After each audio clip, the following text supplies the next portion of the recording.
Bertemu kembali.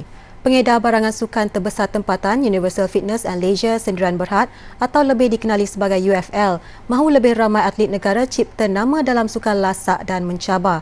Pengarah urusan Datuk V. Radhakrishnan berkata, atlet muda perlu mencontohi kejayaan dan pencapaian dua atlet negara iaitu pendaki solo Khairil Aslan Rasih dan penjelajah negara Shahrum Abdullah dalam merealisasikan impian mereka.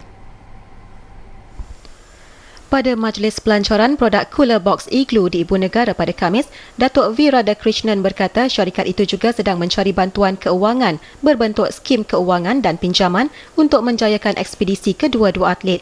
Katanya dua atlet tersebut yang merupakan duta UFL juga akan dibekalkan produk peralatan sukan syarikat itu dalam usaha mengharumkan nama negara di persada antarabangsa.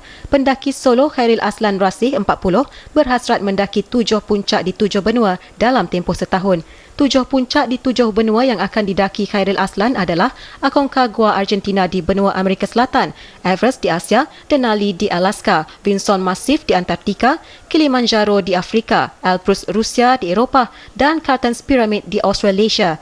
Manakala Shahrum Abdullah 36 pula bertekad mahu meneruskan ekspedisi yang sama ke Kutub Utara tahun depan. Shahrum melakar sejarah menjadi anak Malaysia pertama melengkapkan misi dengan berski sejauh 890 km merentar darjah Kutub Selatan selama 37 hari 4 jam. So we will be funding them under UFL with the support of giving Igloo products to them. When they go for their trips, they need cooler boxes to carry their things. We'll be sponsoring them with Igloo products when they make their expedition. But of course, we also look at ways how we can fund them because they are short of funding. Especially Aslan is short of funding, Shahrum is short of funding. So we are coming out with some scheme for them, to give them some loan or sponsor them with some cash when they go. How long will be the sponsorship? The sponsorship will be for 2 years.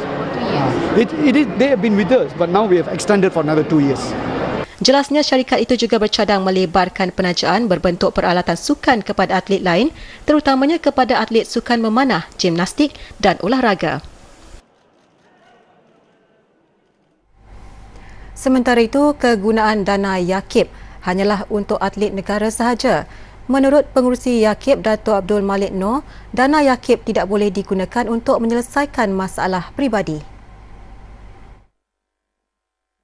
Beliau berkata demikian selepas ditanya isu yang dihadapi oleh Watson Nyambek, bekas pelari pecut negara.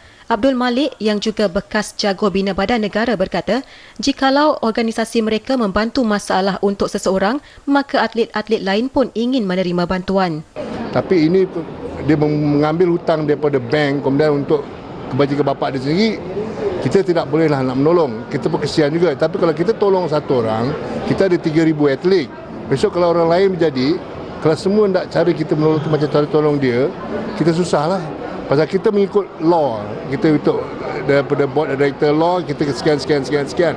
Tak boleh membantu atas kebajikan orang lain. Jadi khas untuk personal atlet itu saja.